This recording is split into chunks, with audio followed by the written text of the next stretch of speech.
شروع کرتے ہیں کہ الحمدللہ کل آپ حضرات نے عمرے کا دوسرا فرض طواف مکمل کر لیا تھا۔ آپ جب بیت اللہ شریف گئے، ہری بتی کے پاس پہنچے، آپ نے 5 کام کیے۔ یاد ہے کل کے 5 کام؟ ان 5 کاموں میں پہلا کام کیا ہے؟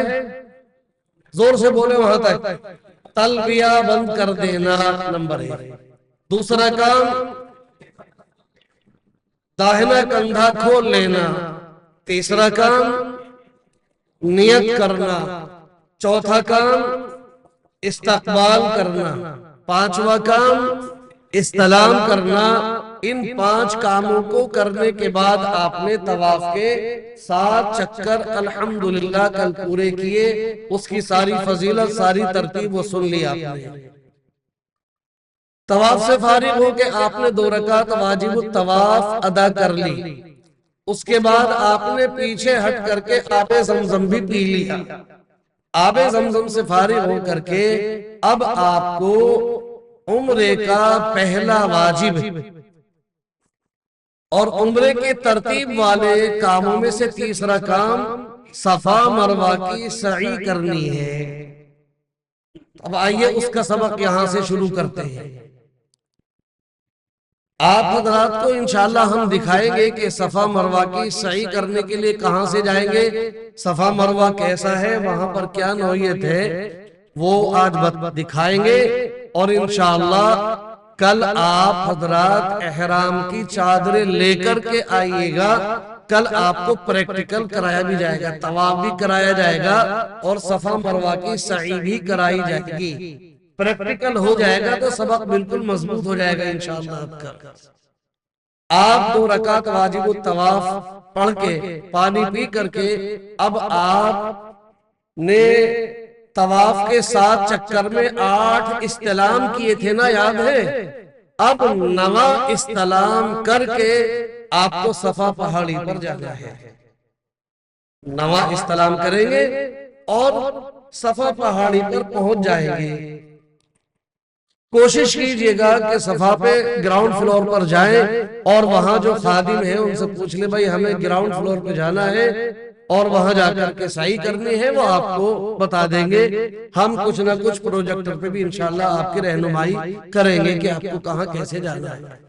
آپ صفا پہاڑی پر پہنچ گئے۔ تصور کیجئے ادھر یہ صفا ہے اور ادھر یہ مروہ ہے، تو آپ ادھر صفا پر آ گئے۔ مرد بھی خواتین بھی صفا پہ آ کر کے آپ قبلہ رخ کھڑے ہو کر کے پہلے تو دعا کریں گے۔ اب دعا میں کیا الفاظ ہوں گے، کیا دعا ہوگی، اس کی کوئی تخصیص نہیں ہے، کچھ بھی مانگیں، اللہ سے سہولت کی آسانی کی دعا مانگ لیں اور اس کے بعد نیت کریں کہ یہ اے اللہ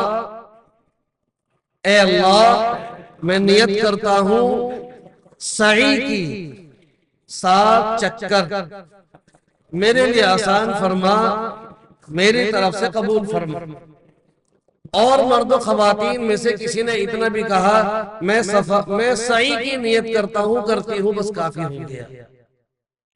اتنا دل میں ارادہ کر لیا وہ بھی کافی، زبان سے کہہ لیا افضل، لیکن خالی اتنے الفاظ کہہ کر کے ہم اپنے اوپر سارا ذمہ نہ لے، اللہ کے حوالے کرے مولا میں تو نیت کرتا ہوں سعی کی، تو میرے لیے آسان کر دے، اور پھر آسان کر کے جب میں عمل کر لوں تو اسے قبول بھی فرما لے۔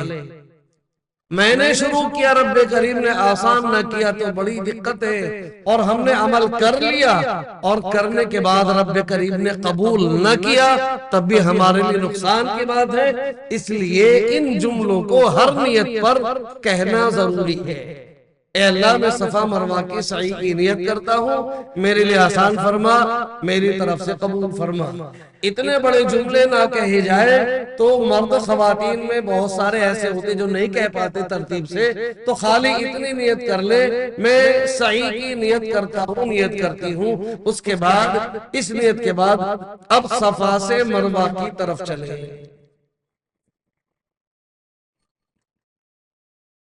یہ لائٹ بند کر دی ہے، اس کی وجہ سے یہ ہری بتی آپ نے جلدی بھی دیکھی ہوگی اوپر، بیچ بیچ میں جلی ہے یہ، ہاں ذوالفقار بھائی جلا دو، ہاں ایل والے نیچے نیچے ہے ایل، نہیں نہیں نہیں، جو ایل جس پہ لکھا ہے،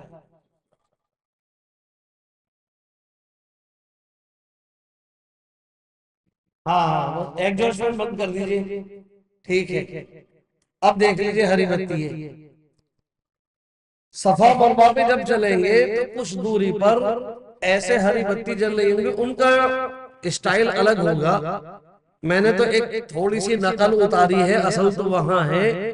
آپ چلے صفا سے نارمل طریقے سے چلے، مرد و خواتین تیسرا کلمہ پڑھتے ہوئے، جب یہ ہری بتی آئی تو اس ہری بتی کے بیچ میں آپ دوڑ کے چلے، مرد حضرات، خواتین نارمل چلی، اور اس ہری بتی کے بعد پھر نارمل چلے تیسرا کلمہ پڑھتے ہوئے، اور اس ہری بتی کے بیچ میں ربنا آتنا فی الدنیا پڑھ لی۔ گلے میں ٹانگنے والی جو کتاب ہے، اس میں کتاب میں اس باقاعدہ اس کے بیچ میں دوڑنے کی ایک دعا بھی ہے، آپ دیکھ کر کے اس کو بھی پڑھ سکتے ہیں۔ اب آپ کو اس کے بیچ میں دوڑنا اتنی تیز نہیں ہے کہ آپ کی حجم پیچھے چھوٹ جائے، بلکہ ایک ہلکی سی نقل کرنی ہے دوڑنے کے لیے۔ اب اسے بند کر دیجئے کیونکہ تھوڑا اس میں ریکارڈنگ میں دقت ہوگی۔ چلے آپ تیسرا کلمہ پڑھتے ہوئے نارمل چلے، ہری بتی سے ہری بتی تک دوڑ کے چلے، اور پھر اگلا حصہ آپ نے نارمل کیا۔ خواتین بغیر دوڑے چلی، نارمل پورے میں مروہ پہنچ گئے۔ مروہ جا کر کے اپنے ساتھ میں 7 دانے والی تسبیح رکھے، اس کا ایک دانہ کھینچ دے، وہاں جا کر کے ایک چکر پورا ہو گیا۔ بہت سارے حضرات جو سیکھ کے نہیں جاتے ہیں، وہ کیا کرتے، یہاں سے گئے صفا، اور صفا سے واپس آئے، صفا سے مروہ گئے، مروہ سے واپس صفا آ کر کے یہاں ایک چکر گنتے ہیں، حالانکہ ان کے 2 ہو جاتے ہیں۔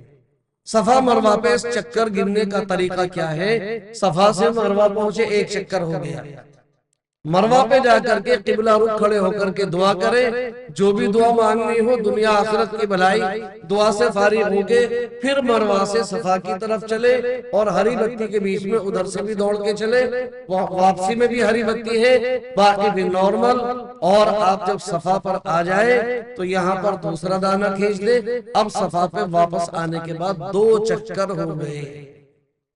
اس طرح سے آپ صفا سے مروہ، مروہ سے صفا، صفا سے مروہ، مروہ سے صفا، آخری چکر آپ کا مروہ پر ہوگا۔ ہر چکر کے پورا ہونے پر قبلہ رخ کھڑے ہو کر کے آپ دعا کریں گے، جو بھی آپ کو مانگنی ہے، دعا سے فارغ ہو کر کے پھر آپ چکر شروع کریں گے۔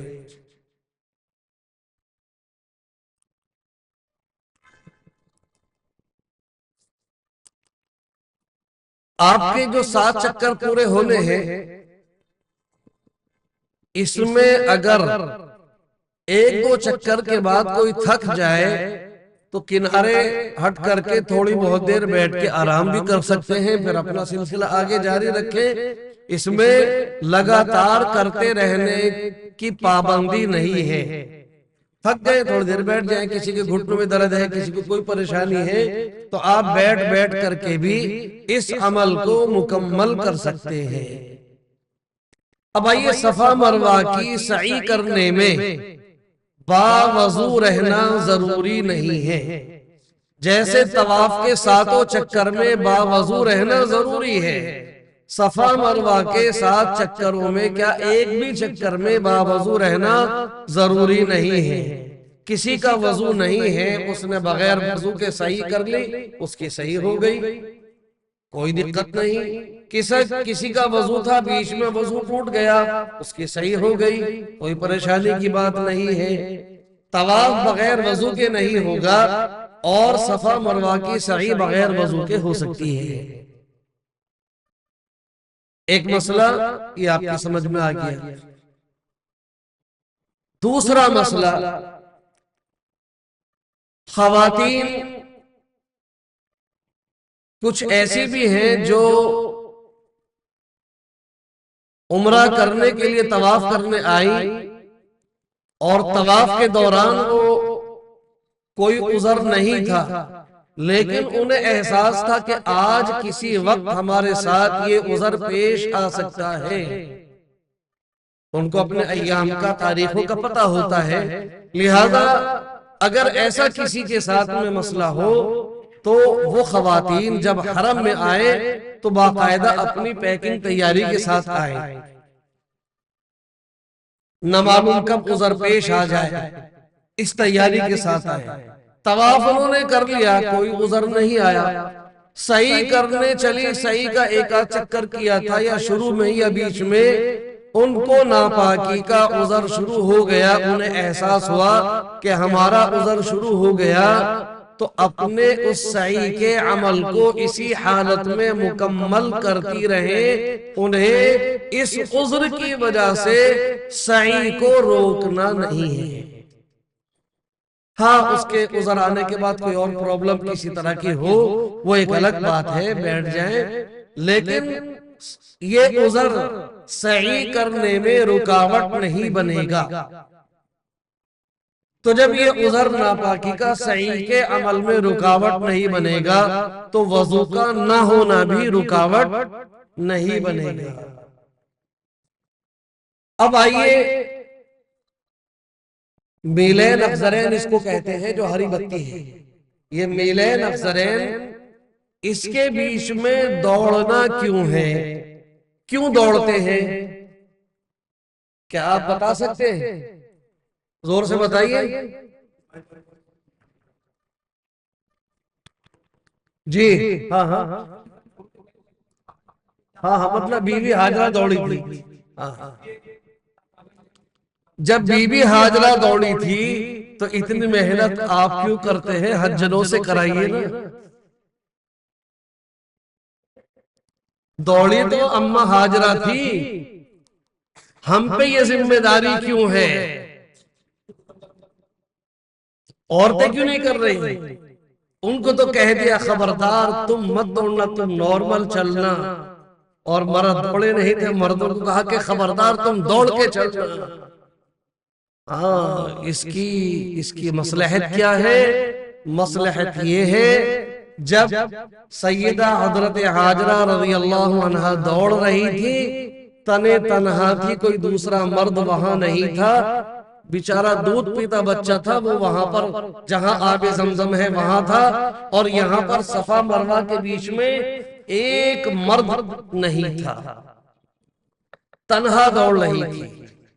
عمل ان کا اب قیامت تک آنے والے حاجیوں کو نقل مردوں کو اس لیے اتارنی ہے کہ حضرت حاجرہ کی سنت کو زندہ بھی رکھنا، مگر عورتوں کے ذریعے سے نہیں، مردوں کے ذریعے سے۔ کیوں؟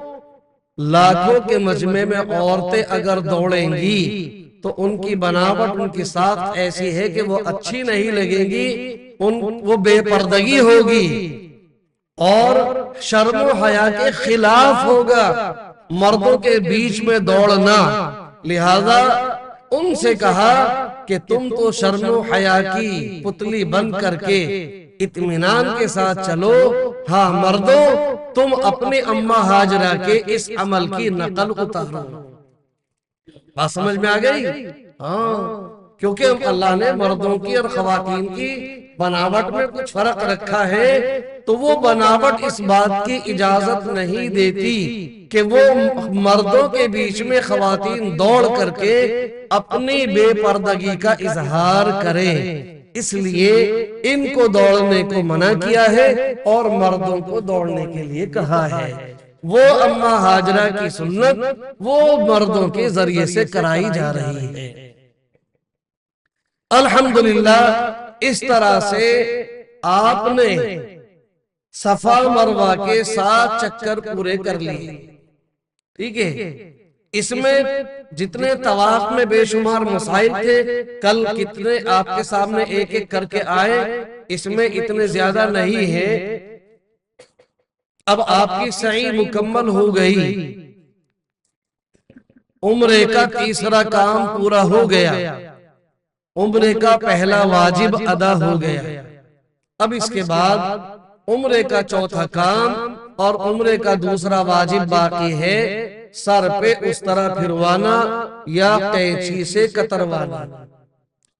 جن حاجیوں کے بال ایک پوروے سے زیادہ ہیں وہ تو قینچی سے کٹوا سکتے ہیں، مشین پھروا سکتے ہیں، لیکن جن حاجیوں کے بال ایک پوروے سے کم ہیں یا اور زیادہ چھوٹے ہیں ان کو اس طرح ہی پھروانا پڑے گا، ان کے قینچی کام نہیں کرے گی۔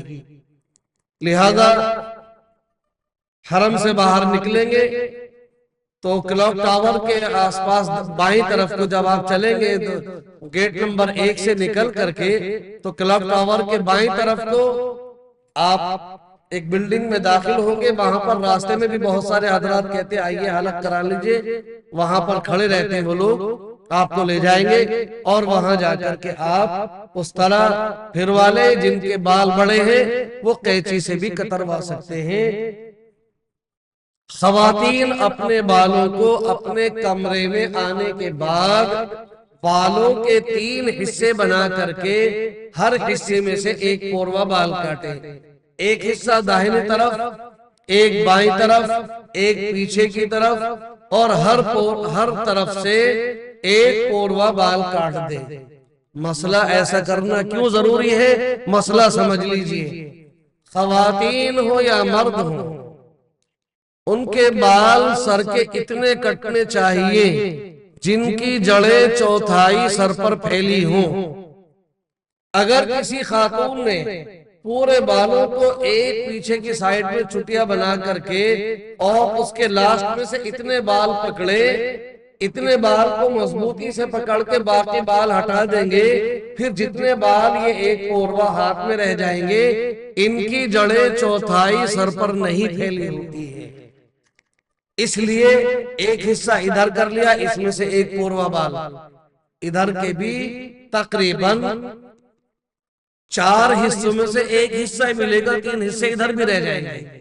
ادھر ایک حصہ آپ نے کیا اس کے ایک پوروا بال کاٹ لیے، ادھر بھی صرف ایک حصہ ملا، 3 حصے ادھر سے بھی رہ گئے، اور ایک حصہ پچھلی طرف سے کاٹ لیا تو ان کی جڑیں چوتھائی سر سے زیادہ پر پھیلی ہیں، کم نہیں پھیلی ہیں۔ میں نے اس کا تجربہ کر رکھا ہے، آپ بھی گھر جا کر کے خواتین کی چٹیا کا لاسٹ والا حصہ ایک پوروا پکڑ کے اور باقی بال ہٹا کر کے دیکھ لینا کہ کتنے بال آ رہے ہیں، کیونکہ یہاں سے بال چلے یہاں ختم ہو گئے، یہاں کے چلے یہاں ختم ہو گئے، لاسٹ تک آتے آتے تھوڑے سے بال بچتے ہیں جو ہمارے ہاتھ میں آتے ہیں۔ اس لیے ہماری بہن بیٹیاں جو بال کاٹیں گی وہ بالوں کے 3 حصے کر لیں گی، ایک ادھر ایک ادھر ایک ادھر، اور ہر حصے میں سے لاسٹ میں سے ایک پوروا بال کاٹ دیں گے۔ ان بالوں کے کاٹنے کے بعد آپ کے عمرے کا دوسرا واجب بھی ادا ہو گیا، اور اب آپ کے اوپر سے احرام کی پابندی ختم ہو گئی۔ اب آپ غسل کریں اور اپنے کپڑے تبدیل کر لیں۔ اس غسل کے کرنے میں آپ صابن شیمپو کچھ بھی استعمال کریں، اب آپ کے اوپر کوئی رکاوٹ نہیں ہے۔ چلیے، مردوں کا اور پاک خواتین کا عمرہ مکمل ہو گیا، البتہ وہ خواتین جو مدینہ منورہ سے احرام کی نیت اور تلبیہ کر کے تو آئی تھی مگر انہیں ناپاکی کا عذر تھا۔ دلی سے جدہ جانے والی خواتین نے نیت کی، تلبیہ پڑھا، مگر انہیں ناپاکی کا عذر تھا۔ یا کچھ خواتین ایسی بھی ہوں گی جنہوں نے نفل پڑھ کے نیت کی، تلبیہ کر لیا اور چلتی رہی، لیکن بعد میں طواف شروع کرنے سے پہلے عذر آ گیا۔ یہ عذر والی خواتین انتظار کریں گی اپنے عذر کے ختم ہونے کا۔ جب ان کا وہ سلسلہ بند ہو جائے، عذر ختم ہو جائے، اب یہ پاکی کا غسل کریں گی۔ پاکی کا غسل میں نے اس لیے لفظ استعمال کیا کہ اس غسل میں صابن شیمپو استعمال نہیں کریں گی، کیونکہ ابھی خوشبو لگانے کی پابندی ان کے اوپر ہے۔ بالوں کو بدن کو زیادہ رگڑ کر کے نہیں نہائیں گی، کہیں بال ٹوٹ نہ جائیں، اس لیے بہت آرام سے احتیاط کے ساتھ ان 3 فرضوں کی ادائیگی کے ساتھ پاکی حاصل کرنے کے لیے غسل کرے۔ غسل کرنے کے بعد اب اپنے کپڑے بدل کر کے اپنا اسکارف وغیرہ باندھ کر کے اب اپنے حاجی صاحب کے ساتھ جا کر کے جیسے حاجی صاحب نے اپنا عمرہ کیا تھا کل سے آج تک جو کچھ آپ کو بتایا گیا ہے اسی ترتیب سے اب اپنی حجن کو وہ عمرہ کرا دیں گے۔ مسئلہ بالکل صاف ہو گیا۔ اب الحمدللہ مردوں نے بھی عمرہ کر لیا، پاک خواتین نے بھی عمرہ کر لیا، اور جن جن خواتین کا عذر ختم ہوتا گیا ویسے ویسے وہ خواتین بھی غسل کر کے آ کر کے اپنے عمرے کو مکمل کرتی رہیں، وہ بھی سیم اسی ترتیب سے کریں گی، الگ سے بتانے کی ضرورت نہیں ہے۔ چلیے الحمدللہ آپ نے عمرہ اپنا پورا کر لیا، کپڑے پہن لیے، عطر لگا لیا، ساری پابندیاں 10 کی 10 ختم ہو گئی۔ اب آپ کے سامنے حج کی تاریخیں آنے تک کافی دن باقی ہیں، ان خالی دنوں میں آپ کو کرنا کیا ہے؟ ان خالی دنوں میں مرد و خواتین سب کو زیادہ سے زیادہ نفلی طواف کرنے ہیں۔ نفلی طواف جتنے بھی زیادہ سے زیادہ ہو جائے۔ دیکھیں حرم کے اندر قرآن پڑھنے کی بڑی فضیلت، نوافل پڑھنے کی بڑی فضیلت، بھئی فرض تو پڑھنے پڑھنے ہر حال میں۔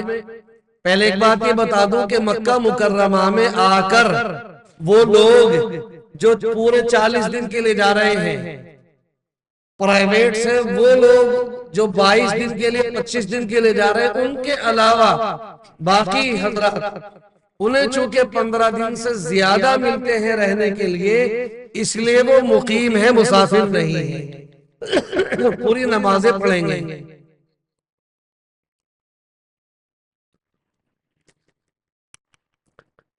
تو مسجد حرم میں ذکر کرنے کا، تلاوت کرنے کا، نوافل پڑھنے کا بڑا اجر ہے، لیکن سب سے زیادہ جو اجر ہے وہ نفلی طواف کرنے کا ہے۔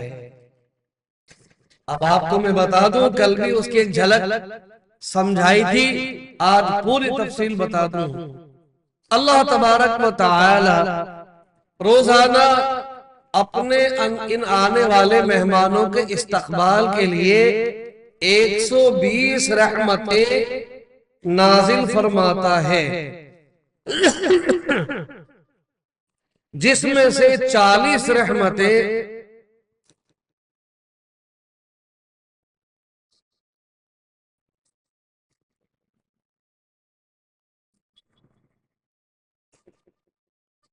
ساٹھ رحمتیں طواف کرنے والوں کو ملتی ہیں۔ 60 رحمتیں کس کو ملتی ہیں؟ طواف کرنے والوں کو، جو نفلی طواف کر رہے ہیں۔ اور میں نے کل یا پرسوں بتایا تھا کہ اللہ کی صرف ایک رحمت پوری دنیا کے اندر جتنی بھی 18,000 مخلوقات ہیں ان سب کے لیے کافی ہے، صرف ایک رحمت۔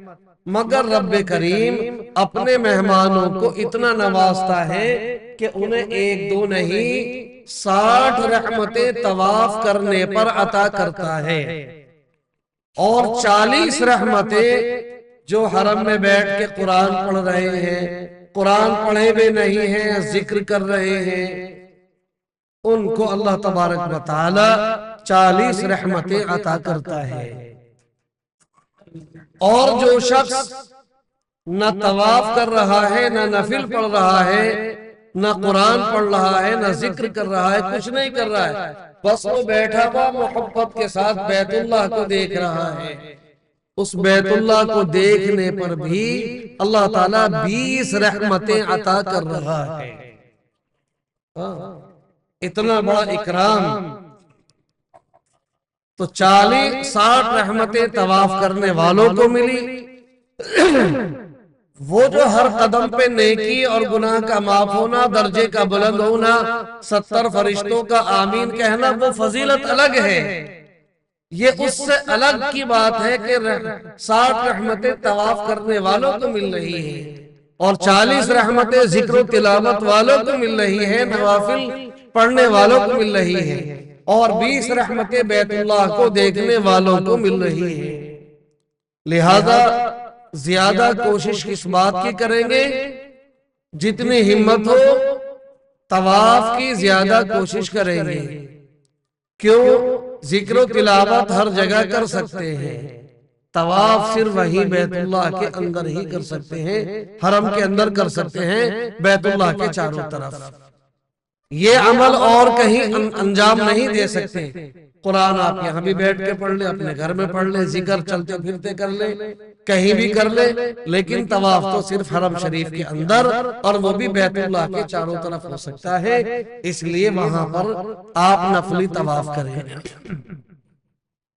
اب نفلی طواف کرنے کا طریقہ، یہ تو فضیلت تھی کہ نفلی طواف کرنے والوں کو 60 رحمتیں ملی۔ اب نفلی طواف کرنے والوں کا طریقہ کیا ہے؟ اس کا سمپل طریقہ یہ ہے، آپ انہی نارمل کپڑوں میں جائیں گے، جا کر کے یہ حجر اسود کونے پہ پہنچے، یہاں جا کر کے بس 3 کام کریں گے۔ پہلا کام نیت، اے اللہ میں طواف کی نیت کرتا ہوں، میرے لیے آسان فرما، میری طرف سے قبول فرما۔ نفلی طواف آپ اپنی طرف سے بھی کر سکتے ہیں، جو زندہ ہیں ان کی طرف سے بھی کر سکتے ہیں، اور جو اس دنیا میں نہیں ہے، مرحومین ہیں، ان کی طرف سے بھی کر سکتے ہیں۔ آپ اپنی طرف سے کریں گے تو یہ کہیں گے اللہ میں نیت کرتا ہوں طواف کی، میرے لیے آسان فرما، میری طرف سے قبول فرما۔ لیکن جو نیت کریں گے دوسروں کی طرف سے، تو اس میں کہیں گے اللہ میں نیت کرتا ہوں طواف کی، میرے لیے آسان فرما، اور میرے فلاں کی طرف سے قبول فرما، ان کا نام لے دے۔ تو اب یہ ان کی طرف سے طواف کا سلسلہ ہوگا، اجر کرنے والے کو بھی ملے گا، نیکیاں کرنے والے کو بھی ملے گی، اور جن کی طرف سے کیا جا رہا ہے ان کو بھی اس کا ثواب ملے گا۔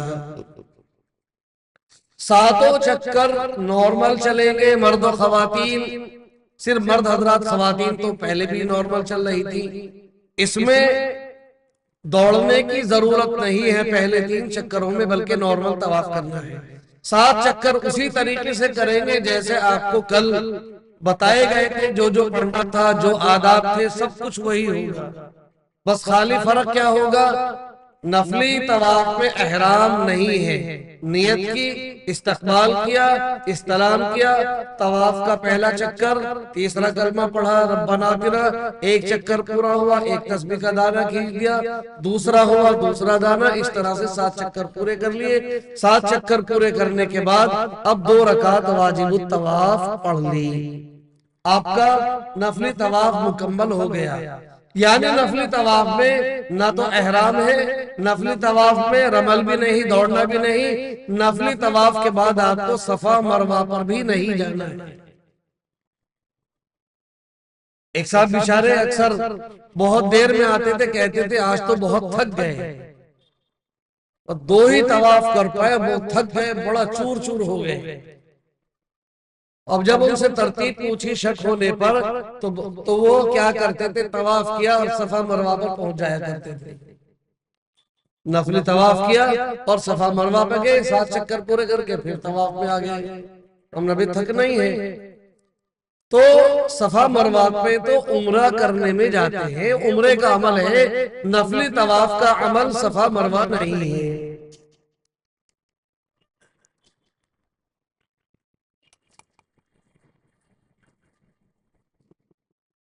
ایک دن میں جتنے بھی طواف کر سکے، اس کی کوئی قید نہیں ہے، کوئی پابندی نہیں ہے، آپ جتنے بھی کر سکے کرتے رہیں۔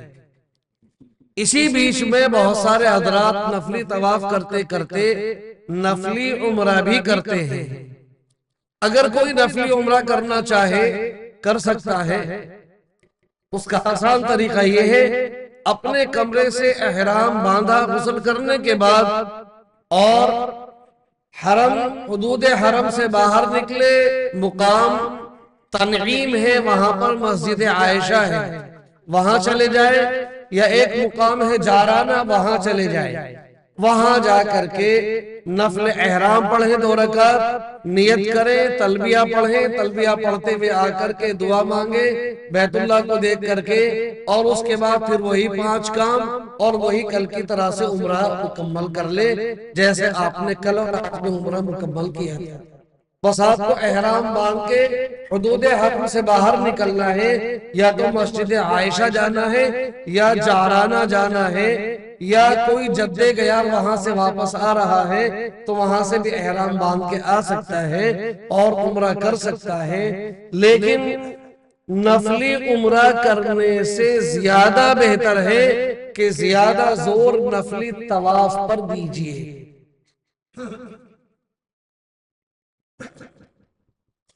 کیونکہ جتنی دیر میں آپ ایک عمرہ کریں گے، نفلی عمرہ کریں گے، اتنی دیر میں تو آپ یہاں سے احرام باندھ کے جائیں گے مسجد عائشہ جارانہ، پھر نیت کریں گے، پھر وہاں سے آئیں گے، پھر اس کے بعد طواف کریں گے، پھر سعی کریں گے، اتنی دیر میں آپ کے کئی طواف ہو سکتے ہیں۔ لہٰذا زیادہ توجہ، زیادہ محنت آپ نفلی طواف میں کریں، عمرے پہ عمرہ کر کے اپنے آپ کو حج سے پہلے بیمار نہ کر لیں۔ کتنے حضرات ملتے ہیں جو اتنے عمرے کرتے ہیں کہ کسی کا کچھ ہوا، کسی کا کچھ ہوا، اور کوئی بیمار ہو گیا، کسی کے ساتھ پیروں میں پریشانی، کسی کے ساتھ تلووں میں پریشانی، جو اصلی حج کا جس مقصد سے گئے تھے اس کے آتے آتے جو ہے وہ اپنے کافی طاقت جو ہے خرچ کر چکے ہیں۔ اس لیے اپنی طاقت، اپنی انرجی بچا کے رکھنی ہے حج کے لیے۔ اس سے پہلے ہمیں کام کرنا ہے، مگر اس بات کو ملحوظ رکھتے ہوئے کہ ہمارے اندر کہیں ایسی کمزوری نہ آ جائے جو ہمارے حج کو متاثر کر دے، اس کا خیال کرتے ہوئے اپنے بیچ کے وقت کو کامیاب کرنا ہے۔ تو لہذا نفلی طواف، نفلی عمرہ اپنی طرف سے بھی کر سکتے ہیں، اپنے زندوں کی طرف سے بھی کر سکتے ہیں، مرحومین کی طرف سے بھی کر سکتے ہیں۔ کسی دوسرے کی طرف سے طواف کریں گے تو بس نیت میں ان کا نام لیں گے۔ کل ایک حج بدل کا بھی سوال میرے پاس ایک صاحب نے کیا تھا، تو ہم نے کہا چلو سب کے سامنے بتا دوں گا۔ اگر کوئی آپ حضرات میں سے حج بدل کے لیے جا رہے ہو تو حج بدل کا آسان طریقہ بس یہ ہے، وہ دلی سے جا رہے ہو یا مدینہ پہنچ کے مدینہ سے آ رہے ہو، جب وہ نیت کریں گے احرام کی چادریں باندھ کر کے، بس وہ نیت کریں گے اللہ میں نیت کرتا ہوں عمرے کی میرے لیے آسان فرما، اور جن کی طرف سے حج بدل کر رہے ہیں ان کا نام لیں گے کہ میرے فلاں کی طرف سے قبول فرما۔ لبیک پڑھتے ہوئے اب آپ آئیں گے طواف کرنے کے لیے، یہاں پر نیت کریں گے کہ اللہ میں نیت کرتا ہوں طواف کی میرے لیے آسان فرما، میرے فلاں کی طرف سے قبول فرما۔ صفا مروہ پہ صحیح کرنے میں اللہ میں نیت کرتا ہوں صحیح کی میرے لیے آسان فرما، میرے فلاں کی طرف سے قبول فرما۔ بس اب اس کے بعد اس طرح پھروا لیں گے۔ اب یہ عمرہ گویا کہ ان کی طرف سے ادا ہو گیا۔ اب جب حج کا وقت آئے گا تو حج کے اعمال ارکان ادا کریں گے، اور اس میں جو بھی کچھ کہیں ضرورت پڑے گی وہ حج کا بیان آنے پر انشاءاللہ بتاؤں گا۔ حج بدل والے جو ہیں وہ عمرے میں اس طرح سے ہر جگہ 3 جگہ نیت ہوگی، عمرے کی نیت کرتے وقت، طواف کی نیت کرتے وقت اور سعی کی نیت کرتے وقت، تینوں جگہ میرے لیے آسان فرما، میرے فلاں کی طرف سے قبول فرما، بس نیت میں اتنا اضافہ کریں گے، باقی ثواب کرنے والے کو بھی ملے گا اور جس کی طرف سے حج بدل کیا جا رہا ہے ان کو بھی ملے گا۔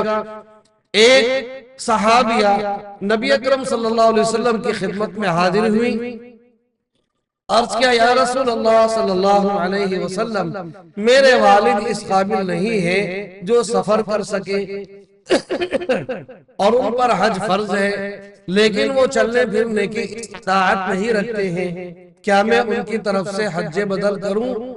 تو آپ نے فرمایا کہ اگر ان کے اوپر قرض ہوتا تو کیا آپ ان کا قرض اتارتی یا نہ اتارتی؟ کہ ضرور اتارتی، کہ تو پھر یہ بھی ان کے اوپر قرض ہے، لہذا ان کی طرف سے حج بدل کرو۔ اب حج بدل کرنے پر ایک تو جن کی طرف سے حج بدل کیا جا رہا ہے اس کا حج ادا ہو رہا ہے اور اس کو پورے حج کا ثواب مل رہا ہے، دوسرے جو اس عمل کو انجام دے رہا ہے اس کو بھی اس حج کا ثواب مل رہا ہے، تیسرے جو اس عمل کو انجام دینے کے لیے پیسے دے رہا ہے کہ لو بھائی میرے ابا کی طرف سے اماں کی طرف سے آپ حج بدل کر آؤ، تو اس پیسے دینے والے کو بھی اس حج کا ثواب مل رہا ہے۔ اور اگر کسی نے وصیت کی کہ بھئی میرے حج بدل کی وصیت لکھ دو، تو جو وصیت لکھ رہا ہے اس وصیت لکھنے والے کو بھی اس حج کا ثواب مل رہا ہے، اور کسی کے ثواب میں کمی بھی نہیں آ رہی ہے، لہذا حج بدل کوئی معمولی عمل نہیں ہے۔ اگر ہم میں سے کسی کے ماں باپ ایسے ہیں جن پر حج فرض تھا اور وہ اس دنیا سے رخصت ہو گئے، تو جیسے ہمارے ذمے ان کا قرض ادا کرنا ضروری ہے، اسی طرح سے ہمارے ذمے ہے کہ ہم ان کے مال میں سے یا جو کچھ انہوں نے چھوڑا ہے ہم ان کی طرف سے حج بدل کرائیں۔ اگر آپ نے خود اپنا حج فرض ادا کر رکھا ہے تو آپ دوبارہ جا کر کے حج بدل کر سکتے ہیں، اور آپ کے اوپر حج فرض ہے آپ نے ابھی اپنا ادا نہیں کیا تو پھر کسی ایسے کو بھیج کے آپ کرا سکتے ہیں جس کے اوپر حج فرض نہ ہو اور جس نے اپنا یا حج فرض ہے اس نے اپنا فرض ادا کر رکھا ہو، ایسے آدمی کو بھیج کر کے آپ حج بدل کرا سکتے ہیں۔ تو حج کرنے والے کو بھی ثواب، پیسہ دینے والے کو بھی ثواب، لکھنے والے کو بھی ثواب، ترغیب دلانے والے کو بھی ثواب۔ اب میں ترغیب دلا رہا ہوں، میری ترغیب دلانے پر کسی کے دل میں بات آ گئی اور حج بدل کرا دیا، انشاءاللہ اس کا ثواب مجھے بھی ملے گا، اور جس کی طرف سے کیا جائے گا اس کو بھی پورا ثواب، اور کسی کے اور اس کا حج بھی ادا ہو جائے گا، اور کسی کے ثواب میں کوئی کمی انشاءاللہ نہیں آئے گی۔ لہذا اس کا خاص طور سے دھیان رکھیں۔ ایسے ایسے واقعات ہیں، ایک میرے بہت قریبی ملنے والے، میں نے ان سے حج کی بڑی تاکید کی لیکن وہ 3 سال تک ٹالتے رہے، اور بہت پیسے والے ٹالتے رہے، الٹا مجھ پہ غصہ ہو جایا کرتے تھے، یار میں ملتا ہوں تمہیں کوئی اور ملتا ہی نہیں ہے۔ یہ پورے بستی میں سے بستی کا نام بھی نہیں لوں گا، یہاں کے علاوہ دوسری بستی ہے جہاں کا یہ واقعہ ہے۔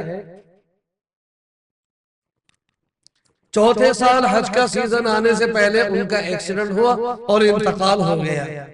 اب میں نے ان کے بیٹے کو ترغیب دلائی، سن 2000 میں ان کا انتقال ہوا، اللہ تعالیٰ ان کی مغفرت فرمائے۔ اب سن 2024 ہے، کتنے سال ہو گئے؟ 24 سال ہو گئے۔ پیسے کی کوئی کمی نہیں ان بندے کے پاس، لیکن ابھی تک اپنے باپ کا حج نہیں کرا سکا۔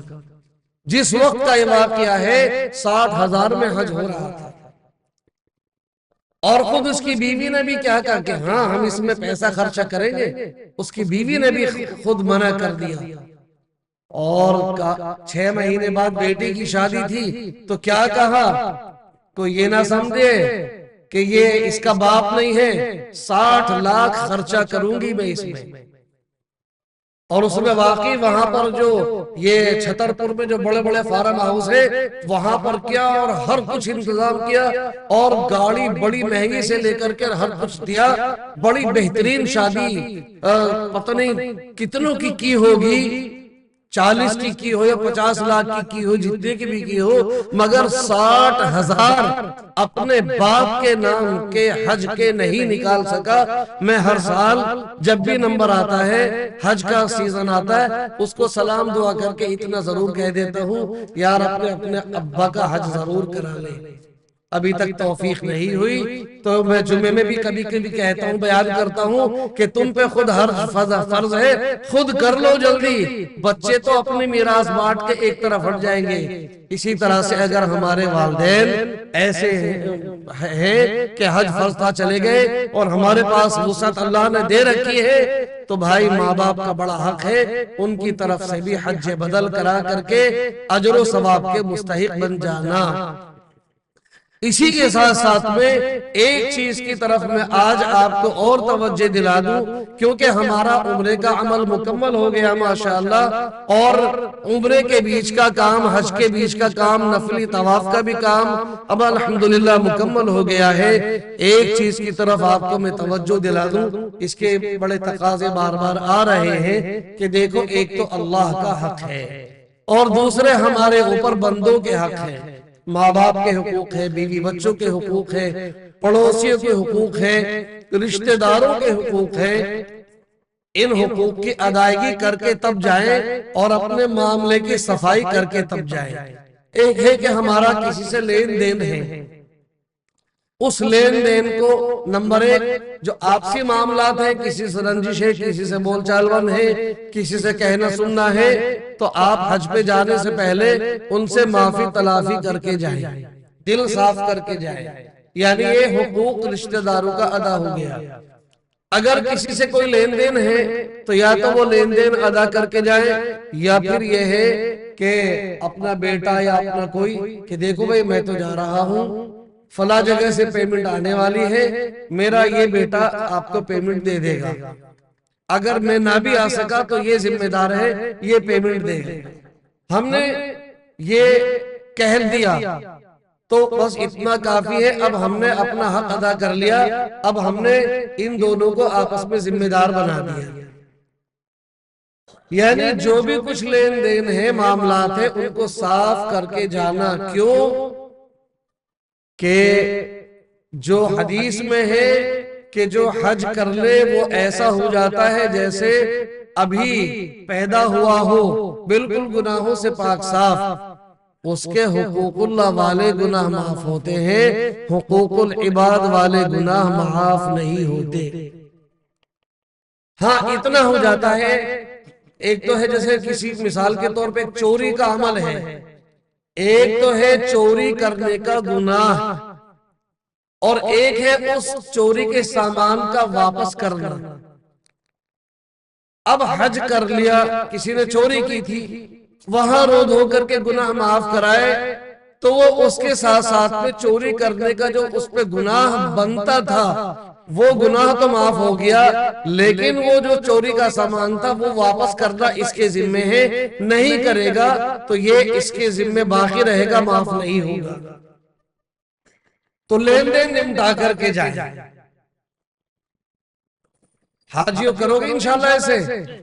ہاں اسی طرح سے خواتین بھی آپس میں، یہاں پر ساس بھی ہے، بہو بھی ہے، نند بھی ہے، بھاوج بھی ہے، دیورانی بھی ہے، جٹھانی بھی ہے۔ ان کے آپس کے رشتے تھوڑے کھٹ پٹ کے ہوتے ہیں، جو بھی کھٹ پٹ ساس بہو کی ہو، نند بھاوج کی ہو، دیورانی جٹھانی کی ہو، آپس کی وہ کھٹ پٹ، وہ ناراضگی مٹا کر کے جانا۔ ساس یہی طے کر لے حج کو جا رہی ہے، میں نے اب تک اپنی بہو کو جو ستایا میں اب معافی مانگتی ہوں اور آئندہ اپنی بہو کو نہیں ستاؤں گی، یہ یہاں سے معافی مانگ کے جائے۔ اسی طرح سے بہو یہی توبہ کرے کہ اب تک میں نے اپنی ساس کو بڑا ستایا، اب میں حج کو جا رہی ہوں، ساس اماں مجھے معاف کر دو، اب آئندہ میں تمہیں اماں سمجھوں گی۔ ساس طے کر لے کہ میں اب اپنی بہو کو بیٹی سمجھوں گی، اور بہو سمجھ لے کہ میں اب اپنی ساس کو اماں سمجھوں گی، اور اب تک جو بھی کچھ کھٹ پٹ ہوئی معافی ایک دوسرے سے ہم کرا رہے ہیں، لیکن آئندہ اس پر عمل نہیں کریں گے، ہم آئندہ ایک دوسرے کو نہیں ستائیں گے۔ اگر یہ کر لیا تو ٹھیک ہے، ورنہ وہاں میدان عرفات میں بھی سارا کچھ معاف ہو جائے گا۔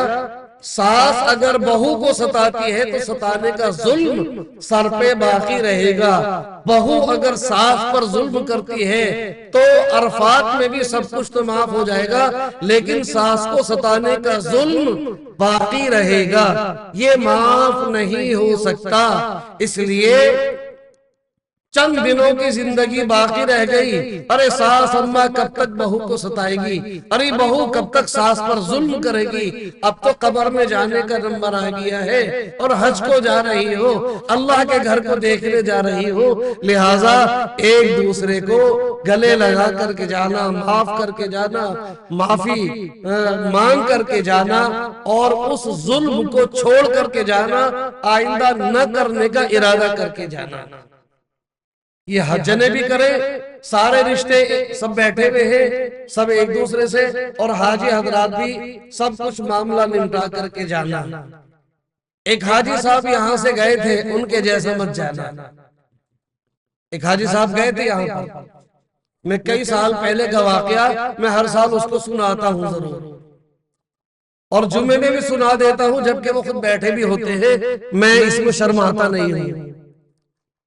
ایک صاحب آئے، امام صاحب آئے میرے پاس کہ حج کی ٹریننگ چل رہی تھی کہ یہ جو فلاں صاحب ہے نا، انہوں نے دکھایا ہاں ان کے ذمے میرے 10 لاکھ ہیں اور 4 سال سے دے نہیں رہے، مجھے چکر کٹا رہے ہیں، آپ ذرا تھوڑا ترغیب دے دیجئے گا۔ میں نے اسی طرح سے ترغیب دی، حقوق کی بات کی، تو جب میں ترغیب دلا رہا تھا، اس کا عمل بتا رہا تھا کہ آپ اگر کسی کا لے کر کے چلے گئے تو بیت اللہ کے اندر آپ کو بند کر کے تالا لگا دیا جائے، 1 ہفتے تک آپ اس میں رو رو کر کے معافی مانگتے رہے، سارے گناہ تو معاف ہو جائیں گے، وہ جو لے کر کے جا رہے ہو وہ معاف نہیں ہوگا، وہ باقی دینا پڑے گا، یہاں نہیں دے گو تو قیامت میں دو گے۔ اس کا اثر بہت لوگوں پر اچھا پڑا، بیچاروں نے حقوق ادا کیے، البتہ جن کا یہ کیس تھا ان کا واقعہ اب سنیے کیا ہوا۔ ان امام صاحب کا میرے پاس فون آیا، میں نے ان سے پوچھا وہ پیسے مل گئے کہ جی حضرت پیسے کیا ملتے، میں نے فون کیا کہ بھائی اب تو حج پہ جانے کا وقت قریب ہے، اب تو پیسے دے دو، انہوں نے کہا ہاں ٹھیک ہے پرسوں آ جانا، انشاءاللہ پیسے بھی مل جائیں گے اور دعوت بھی کھا لینا۔ اب میں جب پرسوں آیا تو پتا چلا حاجی صاحب پرسوں نکل چکے ہیں حج کے لیے، یعنی جس دن فون کر رہے تھے ان کی فلائٹ اس دن تھی، اور ٹائم میرے پرسوں کا کہ پرسوں آنا، پیسے بھی لے جانا اور کھانا بھی کھا لینا، اور آئے تو پتا چلا پرسوں چلے گئے۔ فلائٹ میں کتنے خوش ہوتے جا رہے ہوں گے، میں ٹوپی اڑائی آیا امام صاحب کو، عرفات میں کتنے خوش ہو رہے ہوں گے، حالانکہ امام صاحب تو صبر کر کے بیٹھ چکے ہیں، ٹوپی تو خود نے اوڑھ لی، جب قیامت میں 10 لاکھ کی بقدر وہ روپیہ نیکیاں حج بھی دیا جائے گا، نمازیں بھی دی جائے گی۔ معلوم ہے نا، میرے نبی نے پوچھا صحابہ سے بتاؤ مفلس کون ہے، صحابہ نے کہا جس کے پاس کھانے پینے کو نہ ہو، آپ نے کہا وہ مفلس نہیں ہے، مفلس وہ ہے کسی نے کسی کا حق دبا رکھا ہے، کسی نے کسی کا فلیٹ دبا رکھا، کسی نے پلاٹ دبا رکھا، کسی نے کسی کی دکان پہ قبضہ کر رکھا، خالی نہیں کروں گا، 10 سال سے ہوں، 10 لاکھ روپے لے کے نکلوں گا، یہ نمونے ہیں سب جگہ، ایسے نہیں رہوں گا۔ ہاں تو پھر نہیں جائے گا تو کوئی بات نہیں، جب قبر میں جائے گا فرشتے وہاں تو پٹائی کریں گے ہی، اس کے علاوہ جب آخرت میں سارے لینے والے کھڑے ہوں گے، لاؤ بھائی میرا پلاٹ، کہ پلاٹ تو نہیں ہے، کہ تو پھر اللہ کہے گا کہ اس پلاٹ کے بدلے کی اتنی نیکیاں اس پر ڈال دو، اتنی نمازیں، اتنے روزے، اتنی زکوٰۃ اس کو دے دی۔ اب دوسرا کھڑا، میرے فلاں، اچھا اس کا اتنا عمل دے دو، اتنی نیکیاں دے دو، اور کھڑے، نیکیاں تو ہے ہی نہیں، کہ تو ان کے گناہ اس پہ لاد دو، خوب حج، خوب عمرے، خوب نماز، خوب زکوٰۃ، خوب تسبیح، تہجد، اوابین، چاشت وغیرہ خوب لے کے گیا تھا، لیکن حق مار کے گیا تھا لوگوں کے، وہ ساری نیکیاں حقداروں کو دے دی، ان کے گناہ ڈال کر کے اس کو جہنم میں پھینک دیا۔ یہ ہے حق مار کے مرنے کا انجام۔ کہ جہنم میں جھونک دیا جائے گا، تو میرے نبی نے کہا مفلس تو یہ ہے، مفلس یہ ہے، ابھی پلاٹ نہیں دے رہا، مت دے، قیامت میں دے گا۔ ایک جنازہ جا رہا تھا، ایک بیچارہ دیہاتی دوڑتا آیا، ارے بھائی ذرا روکو روکو روکو، بہت ضد کی، رکوایا گیا، ارے بھائی ذرا مجھے دکھا دو، مجھے صورت دکھا دو۔ لوگوں نے کہا چل بیچارہ آیا ہے، نیچے اتارا، کفن کھولا، کہا جی دبنگ صاحب، وہ جو میری 4 بیگھے زمین دبائی تھی وہ کفن میں کہاں رکھی ہے؟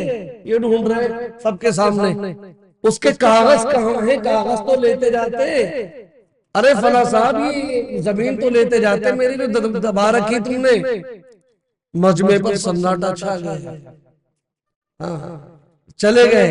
اب قبر میں تو خود پٹائی ہو رہی ہے اور زمین کے مزے اولاد لے رہی ہے۔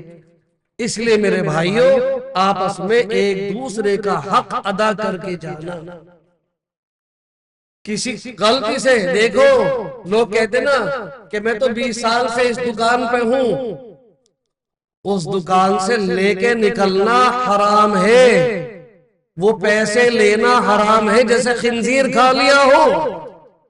ارے دکان اس کی تھی، مالک وہ تھا، تو کرایہ دار تھا، تو کرایہ دیتا تھا، اس سے تو نفع کماتا تھا، اب اسے ضرورت ہے تو خالی کر دے۔ ہاں بھیا ذرا 6 مہینے کی مہلت دے دو، میں انتظام کر لوں اور تمہیں دے دوں گا۔ لاکھوں کا مطالبہ کیوں کرتے ہو؟ اتنا کہہ سکتے ہو 4-6 مہینے کی بھی مہلت دے دو، میں انتظام کر کے دے دوں گا، لے بھیا تمہاری دکان تھی، بہت بہت شکریہ۔ لیکن یہاں کا تو مزاج بنا ہوا ہے، اب تو مجھے 10 لاکھ چاہیے، 15 لاکھ چاہیے، 20 لاکھ چاہیے۔ ایک صاحب نے ابھی ایک جگہ پہ وہ خالی کام کیا تھا، وہاں جب پلاٹ بکا تو 35 لاکھ لے کے نکلے وہاں سے، 35 لاکھ لے کے نکلے۔ ابھی 3 جمعے پہلے میں یہ بات بیان کر رہا تھا اور وہ بیٹھے نیچے منڈی جھکائے بیٹھے تھے۔ جی بخشے نہیں جائیں گے، یہ حج بخشے گا نہیں، یہ عمرہ معاف نہیں کرائے گا۔ خوش مت ہونا کہ میں مار کے جا رہا ہوں مال اور پلاٹ دبا کے جا رہا ہوں اور لوگوں کی پیمنٹ مار کے جا رہا ہوں، اور میں جا کے میں تو عرفات میں معاف کرا لوں گا، خانے کعبے کا پردہ پکڑ کے معاف کرا لوں گا۔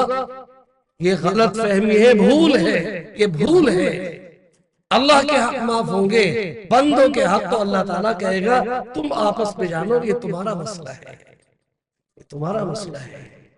اس لیے معمولی چیز نہیں ہے، کتنے دن کی زندگی رہ گئی ہے، لہذا حج مبرور کس کو کہتے ہیں؟ اب آخری بات بس بتا دوں، اللہ سے دعا مانگو، اے اللہ تو ہمیں حج مبرور عطا فرمانا۔ حج مبرور کس کو کہتے ہیں؟ کہ حاجی جب حج کر کے واپس آئے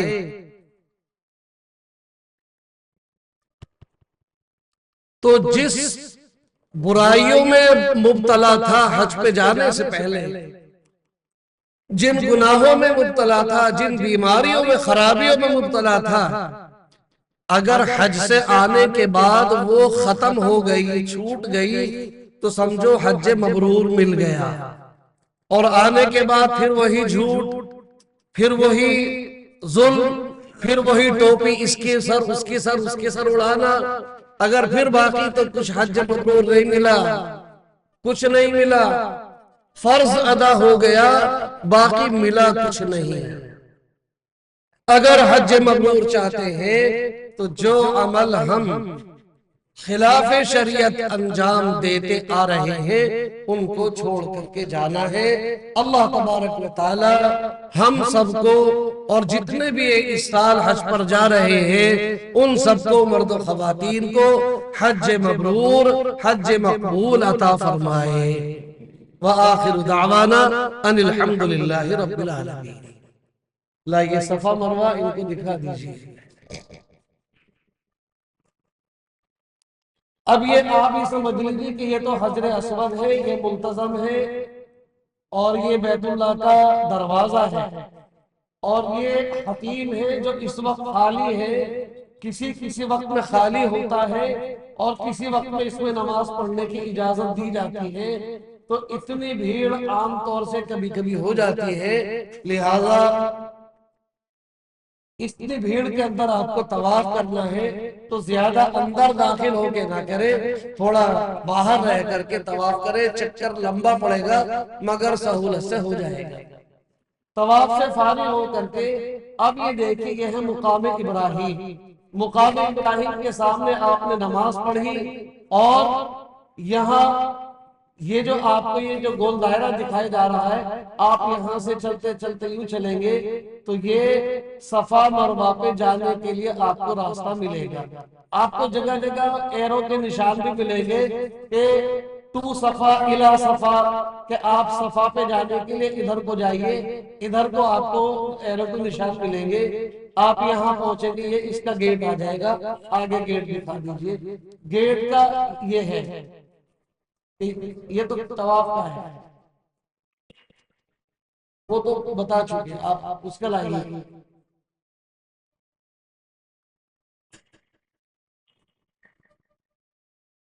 تھوڑا پیچھے جائیے، پیچھے یہ ہے سعی گراؤنڈ فلور کی طرف یہ لکھا، یہ اردو میں بھی ہے ٹو مسا گراؤنڈ فلور الی المسعى الدور الارضی، کہ یہ سعی گراؤنڈ فلور کی طرف کرنے کا راستہ ہے۔ سمجھ گئے؟ آپ اس گیٹ سے اندر داخل ہوں گے، اور جیسے گیٹ سے اندر داخل ہوں گے آپ یہاں صفا پہاڑی پر آ جائیں گے۔ یہاں صفا پہاڑی پر کھڑے ہو کر کے آپ قبلہ رخ کھڑے ہو کے دعا کریں گے، اور پھر قبلہ رخ کھڑے ہونے کے لیے یہ جو نشان لگا ہے نا صفوں کے نشان، یہ آپ اس کی طرف اس پہ کھڑے ہو کے اس طرف سامنے رخ کریں گے تو قبلہ رخ آپ کا منہ ہو جائے گا، اور پھر نیت کریں گے اللہ میں صفا مروہ کی صحیح کی نیت کرتا ہوں، میرے لیے آسان فرما، میری طرف سے قبول فرما۔ اب آپ جب صفا سے چلے مروہ کی طرف کچھ دور نارمل چلے، بیچ میں اس طرح کی ہری بتی ہے، 1 2 3 4، یہ 4 لائٹیں یہاں سے لے کے یہاں تک جل رہی ہیں، اس بیچ میں آپ کو دوڑ کر کے چلنا ہے۔ پھر آگے نارمل چلیں گے اور آپ پہنچ جائیں گے یہاں مروہ پر آگے، یہ مروہ پہاڑی ہے، یہاں پر آپ آ جائیں گے۔ پہلے ہم یہاں اکثر جا کے بیٹھ جایا کرتے تھے، اب انہوں نے یہ ریلنگ لگا دی ہے، بس دور سے آپ اس کی زیارت کریں گے، یہاں جانے کی ممانعت کر دی گئی۔ یہاں آ کر کے آپ کا ایک چکر پورا ہو گیا، آپ قبلہ رخ کھڑے ہو کے دعا کریں، اور پھر دوبارہ مروہ سے پھر صفا کی طرف چلیں۔ صفا آئے پھر مروہ آئے، آپ کے مروہ پہ 7 چکر پورے ہو گئے، اس کے بعد اب آپ نے یہ حلق کرا لیا، ٹھیک ہے؟ حلق کرانے کے بعد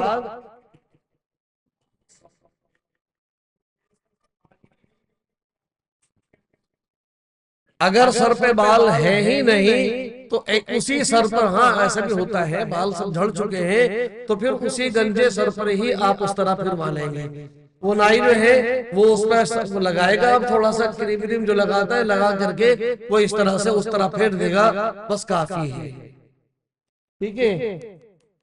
اب اس کے بعد کل آپ کا کام ہوگا، کل آپ تشریف لائیں، احرام لے کر کے آئیں، آپ کو پہلے ہم طواف اور سعی کرائیں گے، سعی کرانے کے بعد پھر حج کے دن اور مقام یہ چیز یاد کرا کر کے انشاءاللہ چھٹی کر دیں گے۔